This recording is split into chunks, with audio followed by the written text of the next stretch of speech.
할렐루야.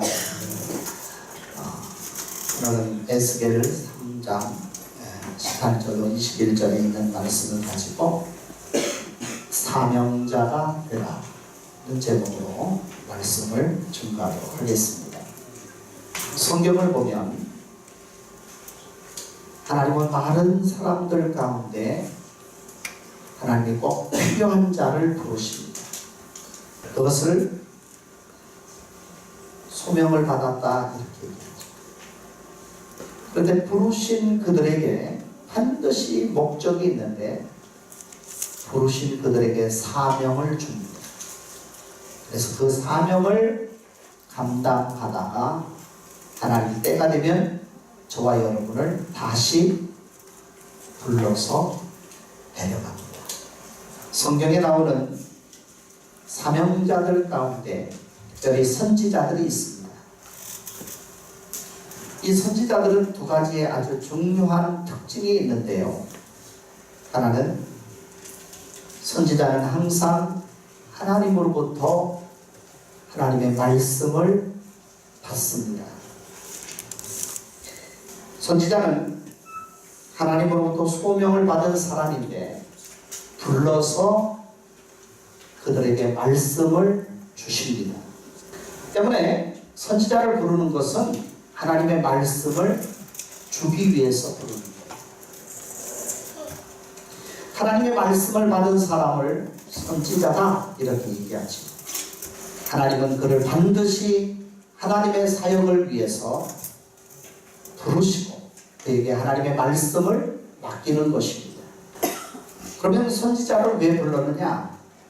두 번째 특징이 하나님의 말씀을 전하는 거예요.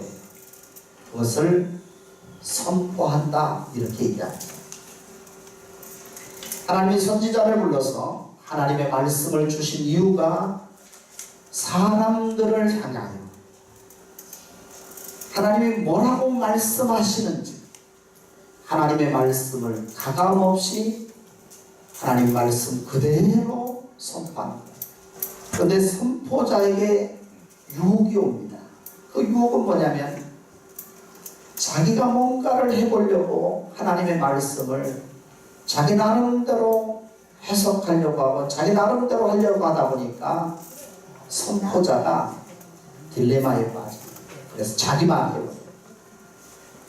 선포자는 자기 말을 하면 안 되는 거예요. 반드시 하나님의 말씀만을 전하는 자가 되어야 합니다. 자, 여러분, 전하는 수단을 보면 약간 차이가 있어요. 선포의 개념과 가르침의 개념이 다릅니다. 목사에게는 가르칠 수 있는 은혜도 주셨고 하나님의 말씀을 선포하는 은혜도 주셨습니다. 일종의 가르침이라고 하면 제가 오후 예배 때 칠판에 쓰면서 가르치는 행위가 바로 그러한 행위입니다. 이 가르침의 개념은 여러분의 지성을 향해서 하나님의 말씀을 전달하는 거예요. 그런데 가르침의 목적이 뭐냐? 여러분들에게 정보를 주기 위해서. 다시 말하면 여러분의 지성을 향해서 하나님의 말씀의 정보를 전해주는 것이 바로 가르치는 겁니다. 구약시대에 이러한 일을 누가 했냐면 바로 제사장들이 이러한 일을 했습니다. 반면에 선포의 개념이 있어요. 이 선포의 개념에 있어서 아주 중요한 것은 각 사람의 감정과 의지에 초점을 맞춰서.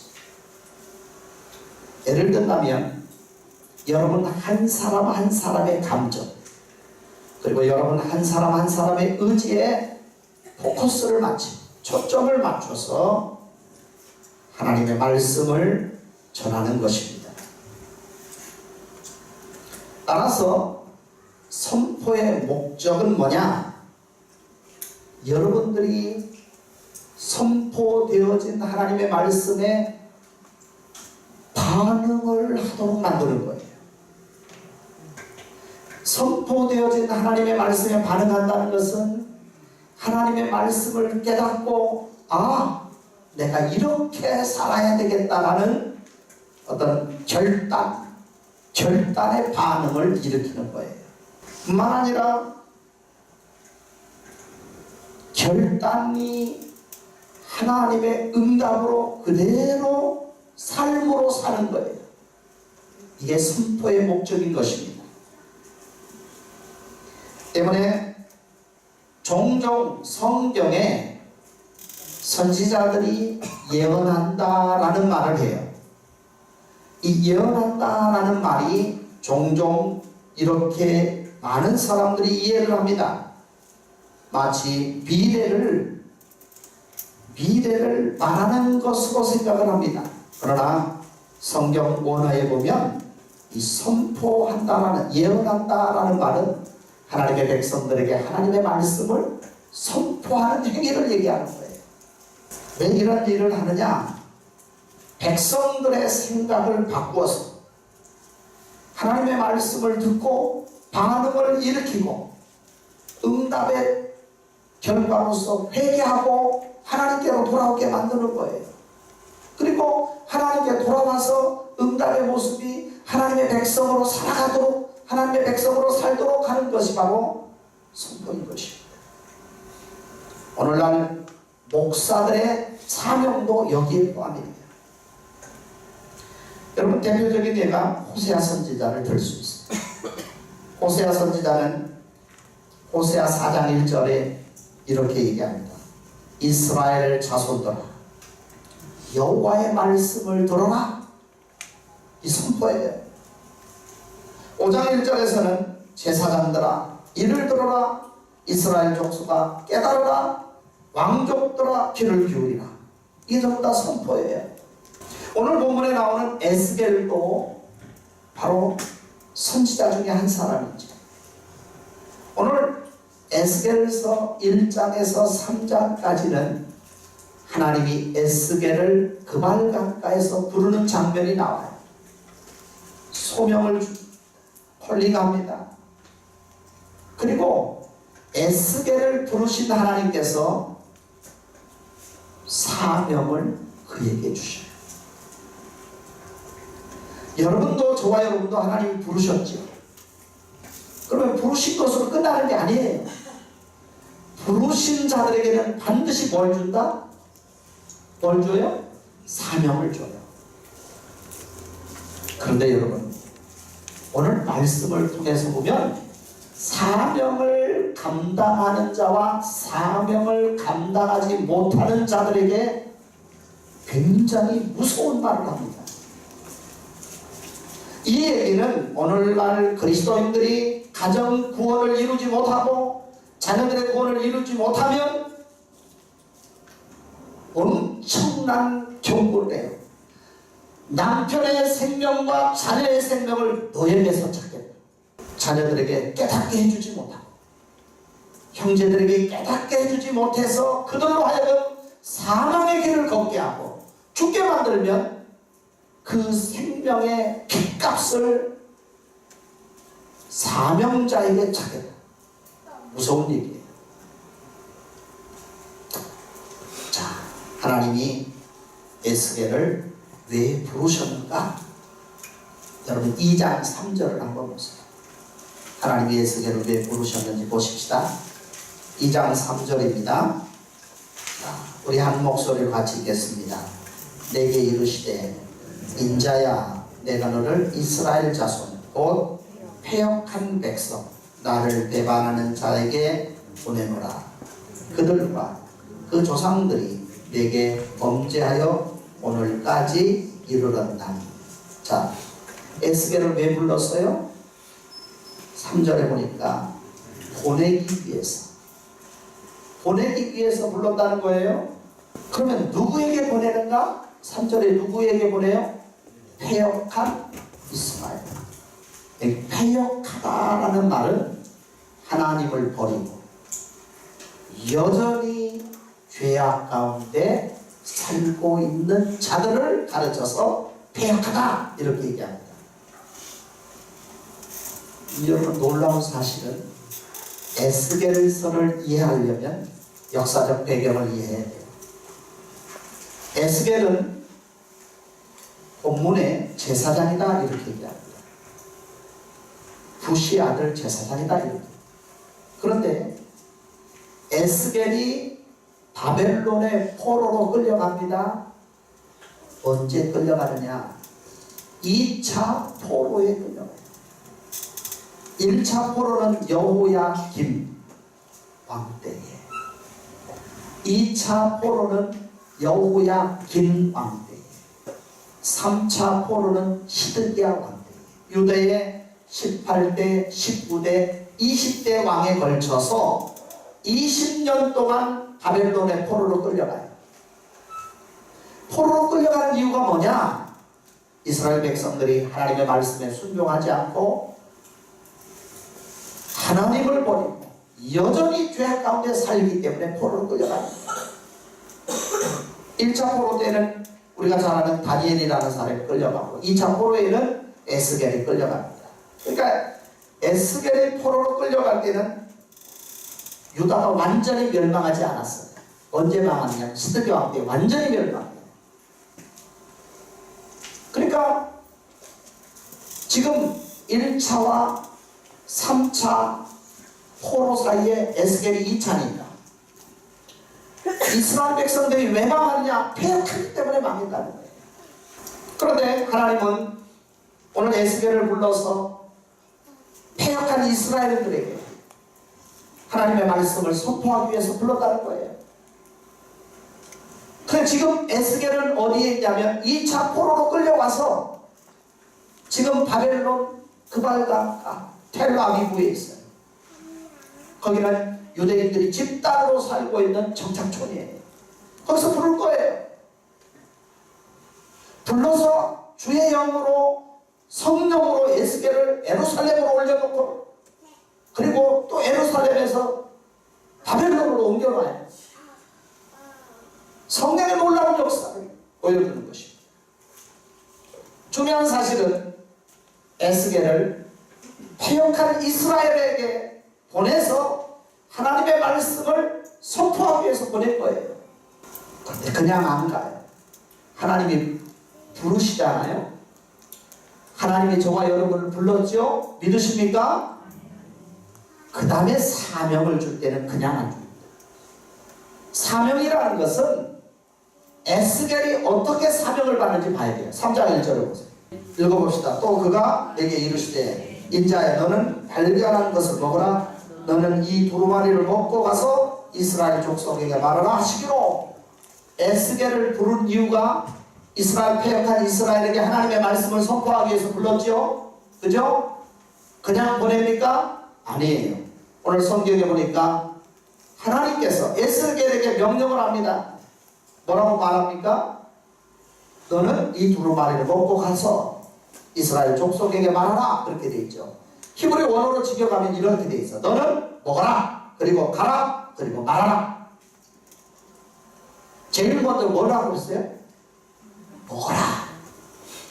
먹어라. 본문에 두루마리를 먹어라. 하나님의 말씀을 먹어라. 이 말이 뭐냐? 하나님의 말씀을 먹는다는 것은 상징적인 거예요. 여러분 하나님의 말씀을 찢어갖고 먹습니까? 하나님의 말씀을 먹는다는 것은 에스겔을 부르신 하나님이 에스겔로 하여금 소명을 감당하도록 사명을 감당하도록 하기 위해서 하나님의 말씀을 에스겔에게 주시는 거예요. 하나님의 말씀 주시는 것을 성경에 뭐라고 되어 있다고요? 성경을 먹으라 라고 되어 있습니다. 그런데 이 말씀이 놀랍게도 이스라엘을 향한 심판, 재앙의 말씀이에요. 이 재앙의 말씀은 이 말씀을 그대로 요한계시록에서 사도 요한이 예수 그리스도를 영접하지 않고 예수 그리스도를 믿지 않는 자들에게는 이와 같은 심판이 내려질 거라고 얘기하고 있어요. 그래서 하나님의 말씀을 먹고 에스겔이 하나님의 심판을 선언하는데요. 성경에 보면 첫째는 유다와 예루살렘의 하나님의 심판을 선포합니다. 그게 에스겔서 4장부터 에스겔서 24장까지. 근데 하나님은 선지자로 불러서 에스겔에게 자기 민족에게만, 이스라엘 백성들에게만 복음을 선포하게 한 것이 아니에요. 그리고 두 번째는 이방인에게도 죄에 대한 심판을 선포합니다. 그게 에스겔서 25장에서부터 에스겔서 32장까지의 내용입니다. 다시 말하면 하나님은 심판하시는 하나님인데 믿는 자와 믿지 않는 자를 동시에 심판하시는 하나님이다. 그런데 심판할 때는 뭐에 대한 심판일까요? 철저하게 성경은 창세기부터 요한계시록까지 두 구조로 이루어졌어요. 하나는 심판, 하나는 구원. 심판은 뭐에 대한 심판이냐? 죄에 대한 심판. 죄는 철저하게 하나님이 심판하셔요. 반면에 하나님이 심판도 하시지만 하나님이 은혜 베풀 자에게는 은혜를 베풀어서 그들에게 놀라운 구원의 은혜를 허락하시는 거예요. 그게 창세기부터 쭉 흐르는 성경의 흐름입니다. 그것은 곧 예수 그리스도의 십자가를 의미하는 거예요. 예수님의 십자가가 뭡니까? 믿는 자에게는 구원이지만 믿지 않는 자에게는 심판이에요. 주님이 죄가 뭐라고 그랬어요? 나를 믿지 않는 게 죄라고 그랬어요. 그래서 믿지 않는 자가 심판을 받는 이유를 정확하게 주님이 죄라고 규정하고, 죄는 반드시 뭐 받는다? 심판받는다. 하나님께서 선지자에게 책임을 줍니다. 사명자에게 책임을 줘요. 그 책임이 뭐냐? 파수꾼의 책임. 여러분 17절에 보니까 에스겔은 사명자로서 파수꾼이 되었습니다. 여기 파수꾼이라는 말은 높은 망대에서 적군의 동태를 살피는 거예요. 파수꾼은. 그래서 파수꾼은 졸면 안 되는 거예요. 이유가 뭡니까? 적군들로부터 백성들의 생명을 지키기 위해서. 하나님이 에스겔을 파수꾼으로 세우신 것은 백성들에게 하나님의 말씀을 선포해서, 사명자로서 하나님의 말씀을 선포해서 이스라엘 백성들이 망하지 않도록 하는, 그런 영적 파수꾼이다, 이렇게 말할 수가 있습니다. 이스라엘의 영혼을 책임지는 파수꾼, 가정의 영혼을 책임지는 파수꾼, 교회의 영혼을 책임지는 파수꾼, 이 나라 이 민족을 책임지는 파수꾼, 그게 오늘 저와 여러분에게 있다는 거죠. 에스겔은 영적 파수꾼으로 이제 임박한 하나님의 심판을 경고하면서 죄악을 깨우쳐주는 역할을 하는 거예요. 여러분 3장 17절에 한번 보세요. 인자야, 내가 너를 이스라엘 족속의 파수꾼으로 세웠으니 너는 내 입의 말을 듣고 나를 대신하여 그들을 깨우치라. 파수꾼의 사명은 가르치는 거예요. 하나님의 백성들에게 가르치는 거예요. 뭘 가르칩니까? 하나님의 말씀을 가르치는 거예요. 17절에서 파수꾼의 아주 중요한 사명 가운데 하나가 깨우치는 것이다. 깨우치는 것. 이 말은 하나님의 말씀으로 권면해서 이스라엘 백성들에게 다른 길로 가도록 가르치는 거예요. 그게 깨우치는 거예요. 그런데 오늘 18절에서 19절에 보니까 21절에 보니까 오늘 우리 본문을 읽은 내용이에요. 이 파수꾼이 가르치는데 누구에게 가르치느냐? 악인과 의인에게 가르쳐라, 이렇게. 악인에게 가르쳐라. 자, 영적인 파수꾼의 사명은 하나님이 주신 심판과 경고를 전하는 사명이에요. 그런데 악인들에게 하나님의 심판을 알리라는 거예요. 왜? 악인들에게 하나님의 심판을 알려서 악인들로 하여금 하나님의 말씀을 듣지 않으면 하나님의 심판을 받아서 죽게 된다는 것을 깨닫게 가르치라는 거예요.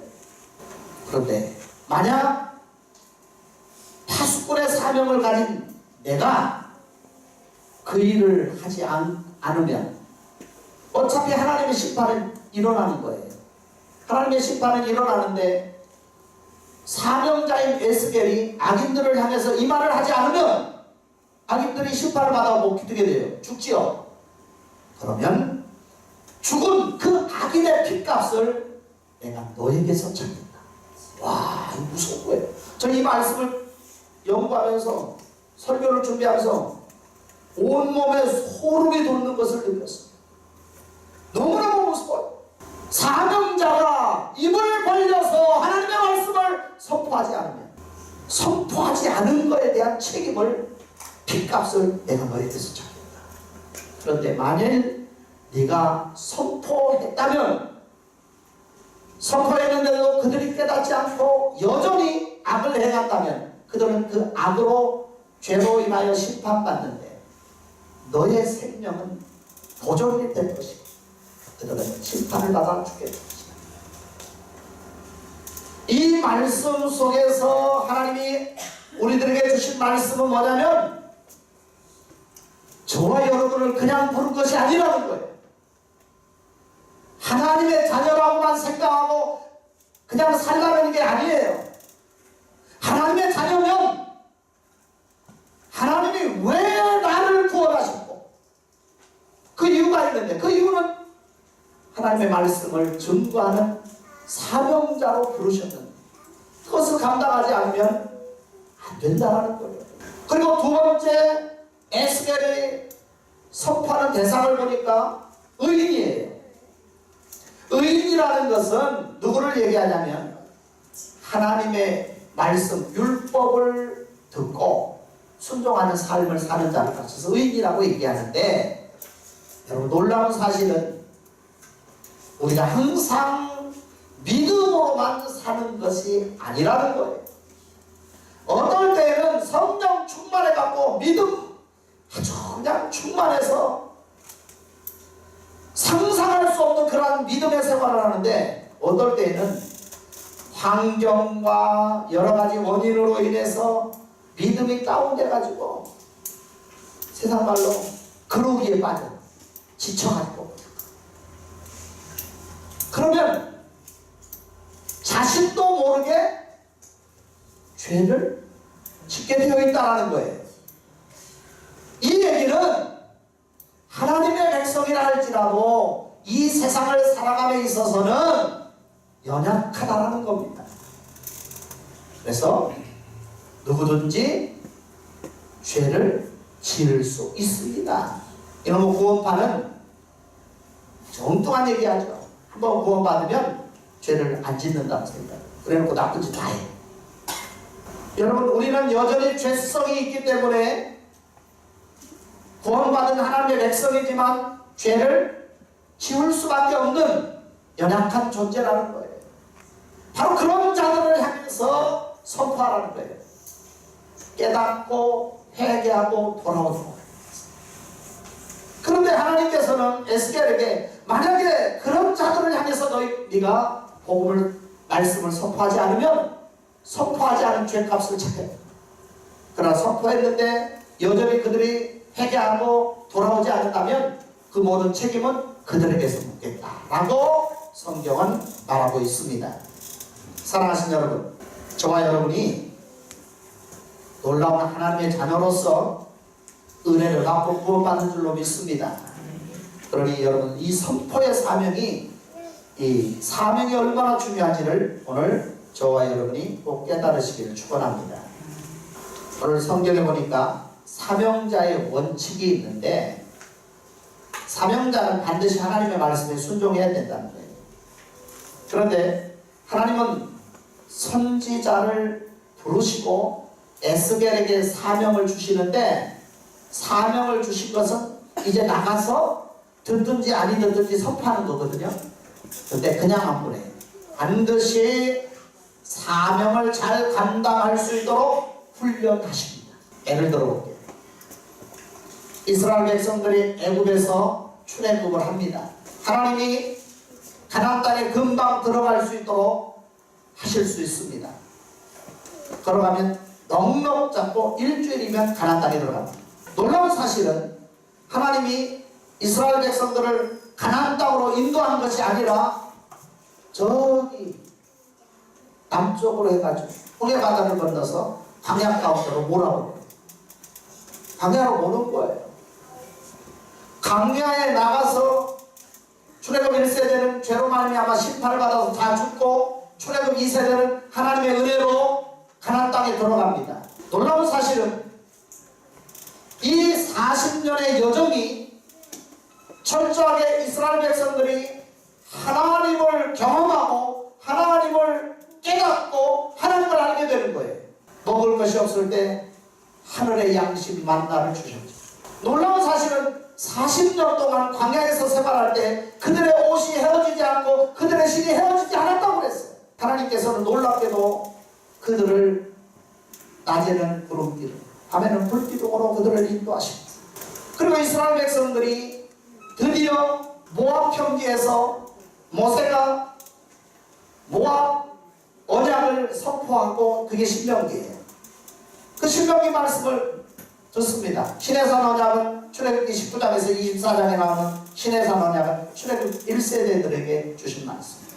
그리고 출애굽 2세대가 가나안 땅에 들어가기 전에 모압 평지에서 모세가 마지막으로 죽기 전에 신명기의 말씀을 주셨는데 그걸 모압 언약이다. 그때 평지 언약이다. 그 말씀을 주셔서 드디어 이스라엘 백성들이 요단강을 건너서 가나안 땅에 들어가게 됩니다.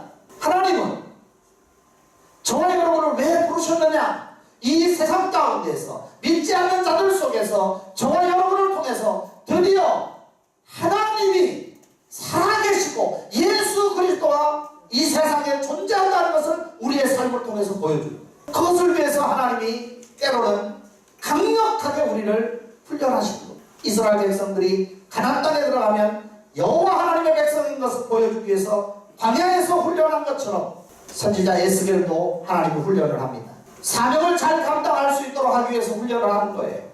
그 훈련 중에 하나가 22절로 23절에 보면 일어나 들로 나가라 이렇게 얘기해요.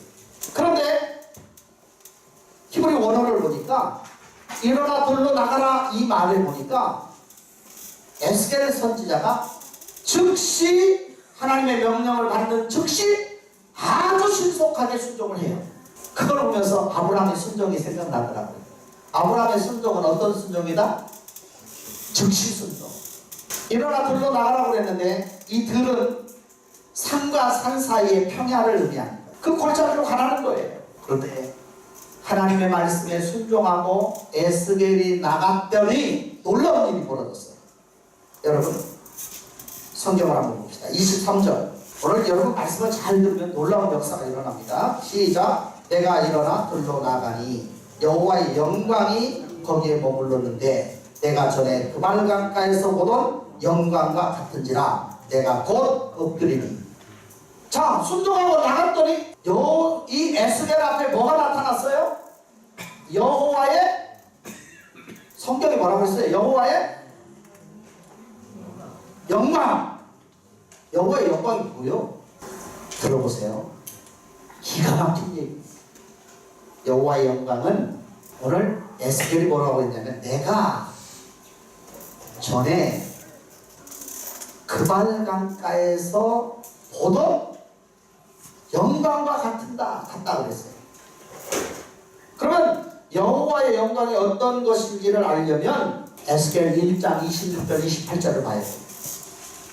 제가 성경을 가지고 성경으로 해석하는 겁니다. 26절 27절 28절인데 다른 거 보지 말고 26절 하나만 봅시다. 시작. 그 머리에 있는 궁창 위에 보호자의 형상이 있는데 그 모양이 남보석 같고 그 보호자의 형상 위에 한 형상이 있어 사람의 모양 같더라. 27절 보니까 내가 보니 그 허리 위의 모양은 단새와 같아서 그 속과 주위가 불같고 내가 보니 그 허리의 아래의 모양도 불같아서 사방으로 광채가 나며 영광의 광채예요.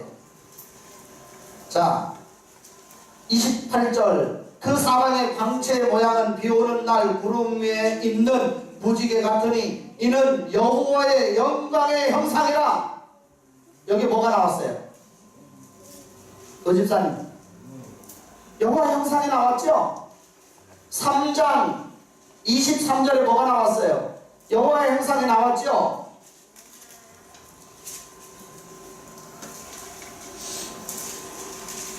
이 여호와의 형상, 여호와의 형상, 과연 이게 뭘까? 그런데 이 말씀에 놀라운 것을 제시해 주는데, 사람의, 여러분 우리가 1장 26절을 읽었잖아요. 형상이 있어 사람의 모양 같더라. 사람의 모양이라, 하나님의 영광이 사람의 모양이라, 하나님의 영광이 사람의 모양이라는 거, 이 말은 히브리어를 알아요. 히브리어에는 뭐뭐와 같다라는 전치사가 케라는 전치사예요. 여러분 이렇게 되어 있어요. 카프, 케라는 전치사예요. 그런데 이것은요, 다니엘서 7장 13절에 보니까 인자와 같다. 인자가 뭔지 아세요? 사람의 아들. 사람의 모양과 같다라는 것은 다니엘서 7장 13절에 인자와 같다라는 거하고 같은 얘기예요. 그런데 이 말을 요한복음에서 예수님이 뭐라고 하냐면, 나는 인자다. 그렇다고 한다면 하나님의 영광은 누구일까요? 예수 그리스도.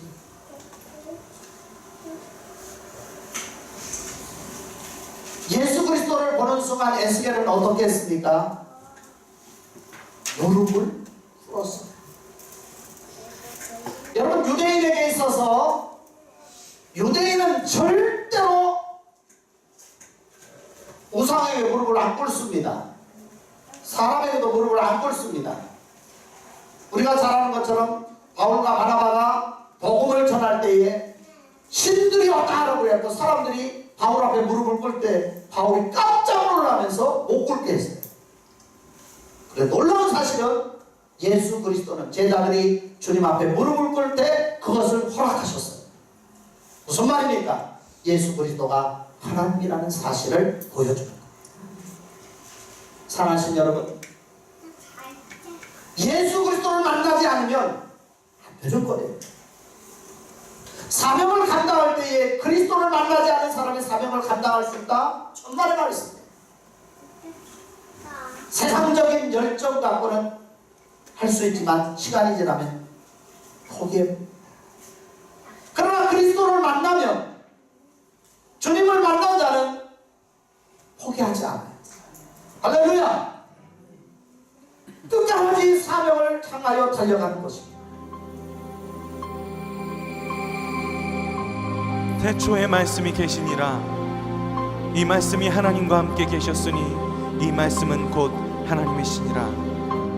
만물이 그로 말미암아 지은 바 되었으니 지은 것이 하나도 그가 없이는 된 것이 없느니라. 그 안에 생명이 있었으니 이 생명은 사람들의 빛이라.